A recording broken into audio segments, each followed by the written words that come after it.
Bonjour, je suis Daniel Eyango, auteur du roman Quand les racines chantent, et aujourd'hui c'est moi qui paie la tasse du café d'Em. S'il me faut résumer ce seul tome, je vais l'appeler Nkoumbe, ça veut tout dire. Le Nkoumbe, c'est la danse que les femmes font dans l'eau, le chant qu'elles font. Je pense qu'il y a ça dans beaucoup de sociocultures, je l'ai vu chez les Bassas, chez les Betty. Elles tapent les mains dans l'eau en faisant des chants. Mais seulement, il faudrait savoir que dans ma socioculture, à moi, l'eau, la surface de l'eau sur laquelle on tape, cette surface représente le féminin. Parce que dans notre socioculture, Dieu est androgyne. Cette surface représente le féminin. Et la main qui tape représente le masculin. Donc ce geste, quand il est fait simplement le matin en chantant, c'est rien. Mais quand il est fait dans un contexte tel que Jasmine, de réparation d'une faute, il est polarisé. C'est-à-dire qu'on rappelle à Dieu où il se cache que c'est toi que j'appelle. Parce que comme chez nous il est androgyne, quand on prend le mâle, on frappe sur la femelle, on est en train de mimer le divin. Parce que le négro-africain dans sa science, lui, il passe tout le temps dans sa science. Chaque acte qu'il fait passe le temps à mimer le divin. Donc on est en train de mimer le divin, on est en train de lui dire, ce n'est pas un Nkoumbe normal, je suis en train de souffrir, c'est toi que j'appelle. Et l'univers le perçoit. Et effectivement, ça devient un Nkoumbe de souffrance, ça devient un Nkoumbe de douleur. Ce n'est plus un Nkoumbe léger où on chante, on ressent tout le poids de sa souffrance, on ressent tout le poids du destin qui s'abat sur nous. Et dans ce contexte de socioculture endogène-là, tout l'univers, toutes les étoiles s'alignent. C'est un peu comme si, comme dit Lamartine, le temps suspend son vol. Et le temps dit, qu'est-ce qui se passe? Ah, il y a quelqu'un qui est en train de m'appeler. Ce n'est plus un Nkoumbe normal. Elle m'appelle dans la nuit à minuit et elle fait ça. Elle polarise ça autrement. Donc s'il fallait un seul mot pour ce tome, je dirais Nkoumbe.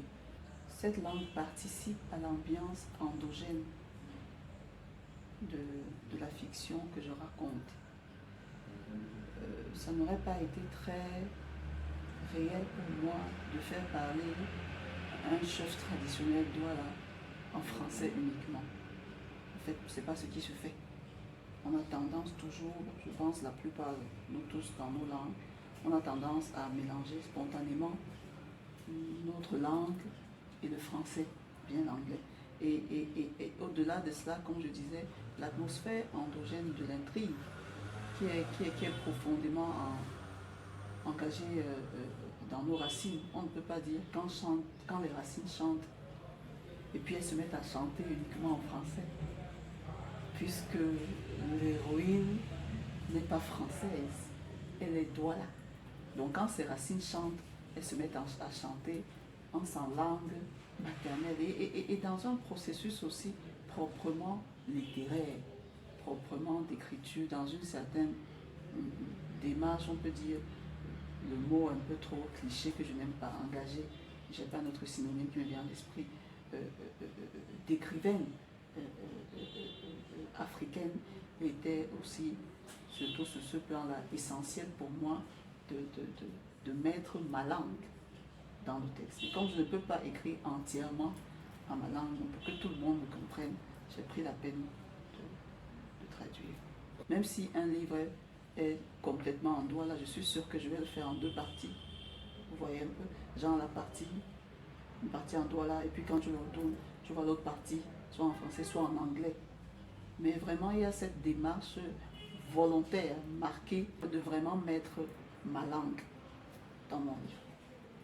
Ce titre, c'est le titre que ma muse m'a soufflé. Quand j'ai entendu dans mon esprit, quand les racines chantent, c'était le coup de foudre, quoi. C'était ça. Et puis il y avait aussi surtout, après, la peur que si je mets un titre en douala, c'est trop... est-ce que ça va attirer tout le monde? C'est pas sûr. Il est mieux que tout le monde vienne d'abord et découvre qu'à l'intérieur, il y a du douala. Vous voyez un peu. Je vois toujours l'arbre généalogique comme un baobab. Et puis c'est pas moi, c'est l'analogie qui est faite dans la science traditionnelle, voilà, même africaine, comme un baobab. Mais effectivement, quand les racines chantent, parce que c'est la racine qui porte tout. C'est la racine qui porte tout, qui porte l'arbre, qui porte les branches, qui porte... Et ici, quand les racines chantent, pour, n'est-ce pas, faire une allégorie du retour de cette héroïne vers son cordon ombilical, on peut dire, vers ses origines propres. Et racine pour imager ses origines, et puis chant parce que effectivement c'est assez musical. Il y a beaucoup de musique, chant même pour aussi imager la tragédie qui se joue. Quand les racines chantent, quand les racines chantent, c'est pour dire qu'il y a un moment où tout bascule. C'est le contexte typiquement africain qui veut ça. On est dans un contexte où des personnes s'expriment naturellement avec beaucoup de théâtralisation, parfois inconscient dans le geste, avec beaucoup d'emphase, avec beaucoup d'émotion. Et effectivement, c'est ce contexte de l'onomatopée là, typiquement africain et même camerounais, c'est ce contexte qui veut des onomatopées comme athée et qui c'est inné à nous. Voilà.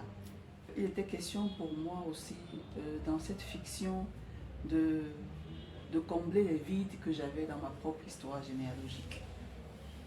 C'est-à-dire que j'avais les noms, de certains de mes ancêtres. Je n'avais pas de l'histoire. Donc il était question pour moi de leur inventer une histoire, comme pour créer un lien. Et c'est pour ça que j'ai donné ces noms-là, ces noms locaux, ces noms endogènes-là, aux ancêtres de Jasmine. J'ai donné Niaké, qui est le nom de mon arrière-grand-mère maternelle, qui est le Sénégalais. Il y a Makolo, un peu plus loin dans le livre, qui est le nom de ma défunte grand-mère.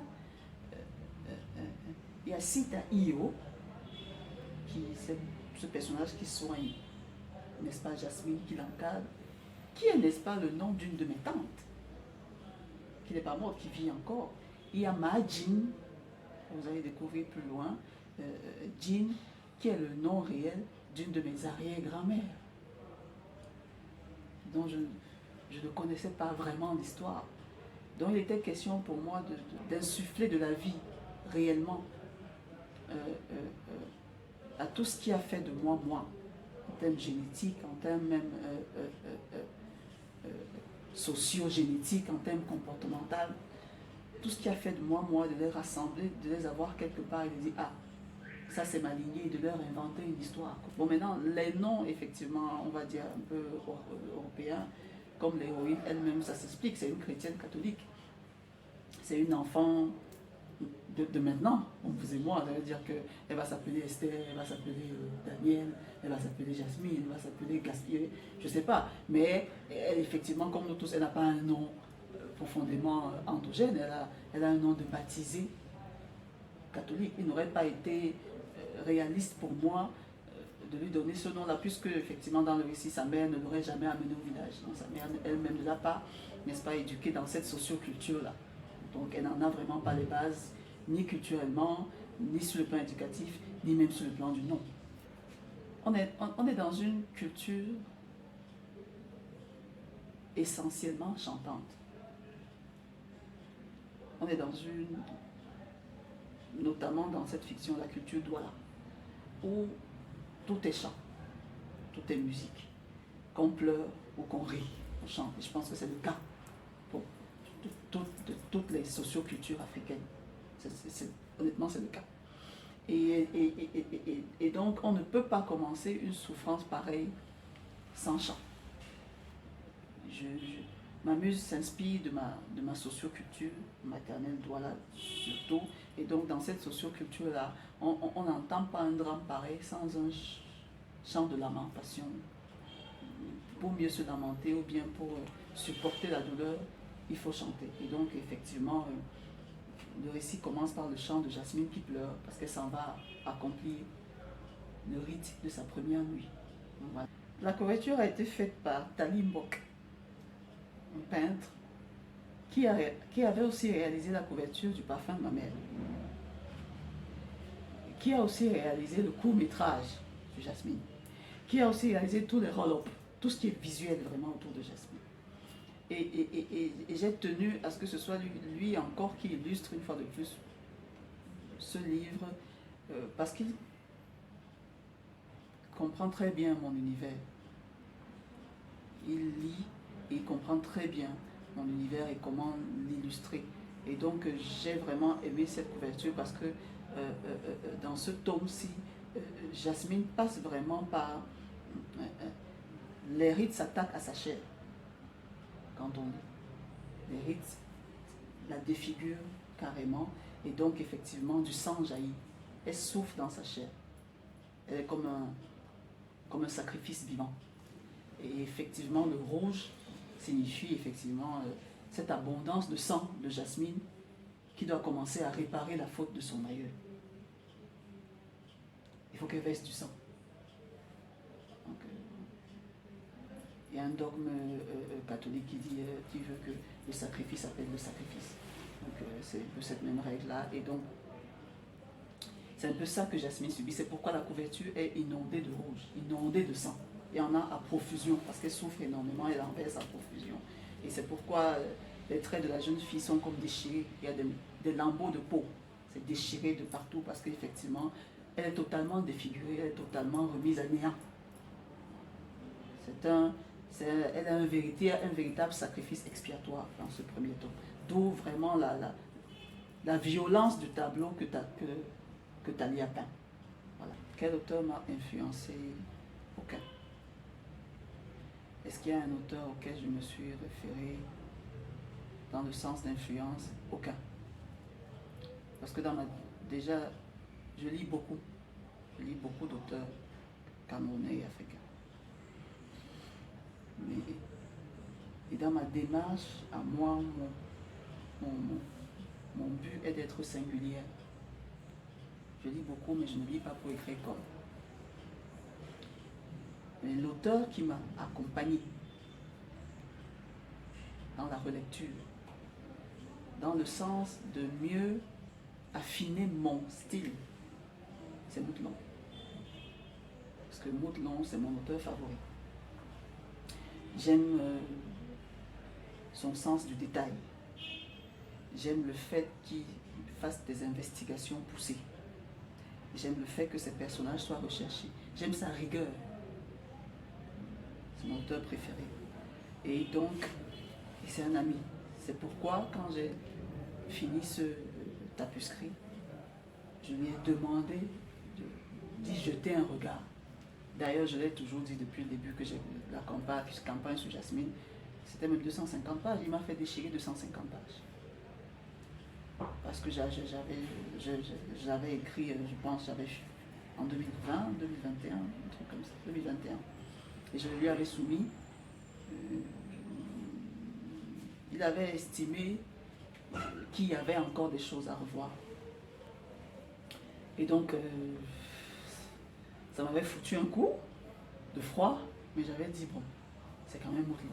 Si Moudlon dit qu'il faut retravailler, faisons le pari de Pascal, il faut retravailler. Donc j'ai tout bousillé, j'ai pris le temps de reprendre ma fiction, de la rebâtir et de la réécrire. Et vraiment, c'est vraiment un accompagnement parce qu'il a pris la peine de relire encore. On a eu une séance de travail chez moi avec mon agent littéraire Ray Déby, avec Pauline Ongono-Dacolit, avec Jean-Michel Ikele. On était tous chez moi de peut-être 13h jusqu'à 20h parce qu'il fallait relire chaque phrase et voir si ça tenait parce que le but, comme il l'a dit, il m'a dit, et en gros, je ne vais pas changer ton style. Tu as fait de la comédie musicale. C'est comme ça qu'il a appelé ça. Il dit, tu as fait de la comédie musicale. C'est ton style, c'est particulier. Mais ce que moi je veux faire, c'est justement t'aider à mieux alléger ton style. comme c'est du chant, comme c'est lyrique, comme c'est musical, il ne faudrait pas qu'il y ait des lourdeurs. Et donc c'est ce travail qu'on a eu à faire. On a relu ce manuscrit, je ne compte pas le nombre de fois qu'on l'a corrigé. Et la dernière séance de travail, c'était chez moi avec toute mon équipe, Debbie, Pauline. Chacun avait des manuscrits comme ça, chacun lisait une partie. Et puis quand il y avait un souci, l'on disait, on s'arrête ici et en gros. Ici, il y a trop d'adverbes. Je chante toujours quand j'écris, il y a beaucoup de chants, même dans mes poèmes, il y a beaucoup de chants, même dans les textes quand vous allez lire Polyphème, que je vais d'ailleurs vous offrir. Quand vous allez lire Polyphème, les textes que j'ai écrits, mon style devient de plus en plus endogène. De plus en plus, c'est plus fort que moi. Il y a des chants, je commence de plus en plus à mêler ma langue, les chants, etc. Oui, j'ai été agacée. J'ai été très agacée. Il y a des personnages qui m'ont agacée, qui continuent de m'agacer. J'ai même essayé de les changer, mais ils ne voulaient pas. Voilà. On accouche l'enfant, on n'accouche pas le cœur de l'enfant, comme on dit. Il y a des mots que je ne trouvais pas appropriés avec mon intelligence humaine, mais que la muse m'imposait. Par exemple, Dikindo. Moi, j'étais plus à l'aise avec Mbewanyolo. Mbewanyolo qui veut dire la malchance, l'infortune à un point vraiment caractérisé. Mais, non, c'est Dikindo. La muse m'a imposé, c'est Dikindo. Et quand je me suis renseigné, Dikindo en Douala signifie au-delà, comme je dis toujours, les langues européennes ne traduisent pas bien la profondeur de nos langues. En français, Dikindo, c'est malédiction. Mais en langue Douala, Dikindo, pas quoi t'en Dikindo, Abambe Dikindo, c'est comme une plaie qui ne part pas. Ça ronge là, ça pue, partout où tu pars, ça creuse. Dikindo. Et donc c'est ce que la muse m'a imposé comme image. Et même si j'étais pas d'accord, à la fin j'ai dû me rendre compte que Mbewanyolo était un peu trop vulgaire et trop léger. Dikindo faisait quand même Douala plus soutenu. C'était vraiment approprié à ce qui arrive à cette jeune fille dans l'histoire. Donc vraiment il y a eu des mots que je n'ai pas acceptés, il y a eu des interjections que je n'ai pas acceptées, il y a eu des onomatopées avec lesquelles je n'étais pas à l'aise, mais que la muse m'inspirait, même avec des personnages, j'ai dû bagarrer, mais à la fin, ils ont gagné, donc, ouais, voilà. Généralement, j'écris la nuit, mais je suis visitée par ma muse à toute heure, c'est-à-dire que la muse peut me visiter quand on parle là. Généralement, quand elle me visite, je deviens nerveuse. Je deviens nerveuse parce que soit je suis occupée, soit je suis en train de travailler, soit je fais quelque chose et je n'ai pas la tête à ça. Donc je deviens nerveuse et invivable, mais je note généralement des codes à l'instant. Mais les codes ne sont pas les mots de là, c'est surtout la musicalité que je note. Et donc la nuit, je décode. Et quand je regarde les notes, les mots reviennent. J'ai écrit ce livre chez moi. Je m'étais donné pour règle, et je l'avais dit à Harry, mon agent littéraire, je lui avais dit à l'époque, pas plus de 5 pages par jour. Mais même 5 pages par jour, je t'assure, Fadel, c'est énorme. C'est trop. 5 pages par jour, je n'ai pas pu. Je suis arrivée à 2 pages par jour, et même 2 pages par jour. C'est énorme. Quand tu te donnes réellement et que c'est dur. C'est vraiment quelque chose de bon qui sort. Même 2 pages par jour, c'est énorme. Je suis arrivée à 1 page, parfois un paragraphe. Parce que la muse me fait comprendre que tes 5 pages là, je ne peux pas supporter. Quand elle vient, c'était juste un paragraphe. Et quand tu veux forcer, c'est quand tu veux forcer que moi j'arrive à 5 pages, puis je voyais que les 5 pages là, c'était nul. Elles sont déchirables. Donc je faisais un paragraphe, parfois une phrase par jour, doucement, doucement. Et c'est comme ça que j'ai pu, de quelques mois, au bout d'un an, faire. Et que je voyais qu'effectivement, avec ce système, Et le jour où il y avait la page blanche, il y avait la page blanche. C'était normal, pas de pression.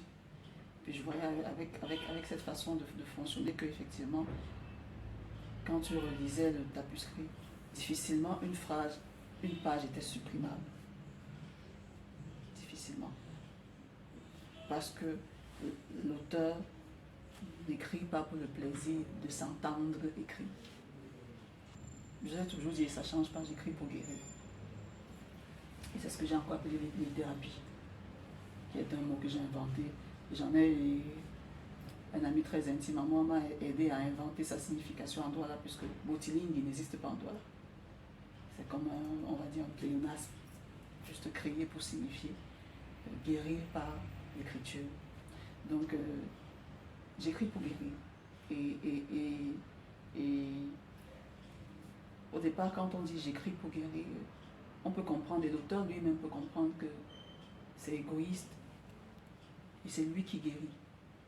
Mais au fur et à mesure que j'ai évolué dans ma petite carrière littéraire, de Kotoba sorti en 2012, où je pensais que quand je disais j'écris pour guérir, c'est moi qui guérissais. Jusqu'à maintenant, j'ai compris que non. J'écris pour guérir, ça demeure. Mais en même temps, comme tout artiste, tu arrives, comme je l'ai dit hier au Goethe, tu arrives à l'univers t'amène de façon pédagogique. Et tu arrives à un petit niveau où tu finis par comprendre, comme moi dans mon cheminement intérieur, personnel, je finis par comprendre que c'est l'univers aussi qui se guérit. Quand je dis j'écris pour guérir, c'est pas forcément moi. C'est l'univers aussi qui a besoin des âmes disposées, qu'elles soient pianistes, qu'elles soient peintres, pour se guérir. Il faut un certain, à chaque fois, rétablissement de l'équilibre. C'est ma vision, hein. Ça peut passer par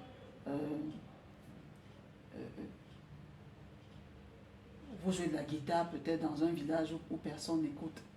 Et vous vous demandez pourquoi vous jouez de la guitare alors que personne ne vous écoute. Mais il y a quelque chose qui vous dit, Fadel, joue-moi de la guitare. Mais vous participez à une symphonie universelle qui ne doit pas s'arrêter. Et qui a besoin d'âmes disposées comme ça pour continuer à maintenir l'équilibre. Peu importe que personne ne vous écoute, ou peu importe que vos symphonies soient déclarées dignes d'un génie des années après votre mort, mais à cet instant, il fallait que l'univers continue à jouer sa symphonie. Donc quand je dis j'écris pour guérir, c'est l'univers aussi tout entier qui a besoin de se purger. Ce n'est pas seulement nous qui nous purgeons de toutes nos saletés. Lui aussi a besoin de se purger à travers des âmes disposées, ou même des arbres ou des plantes. Vous allez trouver quelque part où plus rien ne pousse, mais vous trouvez une rose qui continue à pousser. Et vous vous dites qu'elle ne sert à rien, elle sert à quelque chose. La musique doit continuer, peu importe qu'on l'écoute ou pas. Le chant que les aïeux de Jasmine dans le livre se transmettent de génération en génération quand la pluie tombe. Qui est, comme dans le livre, je l'ai précisé, à la fin du livre, je l'ai précisé, qui est une chanson de François Misengo. Elle, contrairement aux autres chansons qui m'ont été carrément inspirées, j'en ai chanté une au Goethe, qui est nouvelle carrément, qui vient de ma muse, mais celle-ci qui est de François Misengo, que j'ai introduit dans le roman, est chantée par les aïeux de Niaké, qui chantent leur solitude et leur souffrance, et qui se passent cette chanson de génération en génération. C'est une chanson de François Misengo sortie dans les années 70. Et je l'ai notée dans le manuscrit à la fin, et c'est cette chanson qui m'a vraiment bercée tout le long du récit, parce que ma grand-mère l'aimait beaucoup, et la chantait à chaque fois qu'il pleuvait. Donc la chanson c'est Sonner, amboué popa, riolé, osibite, nasibenu, boulembaouia, babene chouchou, batombe simou, bayoye biso, biso bena, di petit mundi, aye cc. Sonner, amboué popa, riolé, sonner, nasibenu, boulembaouia. Alors la chanson dit, pitié, pluie des tempêtes, ne tombe pas. Pitié, je n'ai personne pour me protéger du froid. Ceux qui sont amoureux, tu les vois, ils passent devant moi et se moquent de moi. De moi qui traîne à ma solitude chaque jour, pauvre de moi. Pitié, pluie des tempêtes, Oui, on est, ne tombe pas.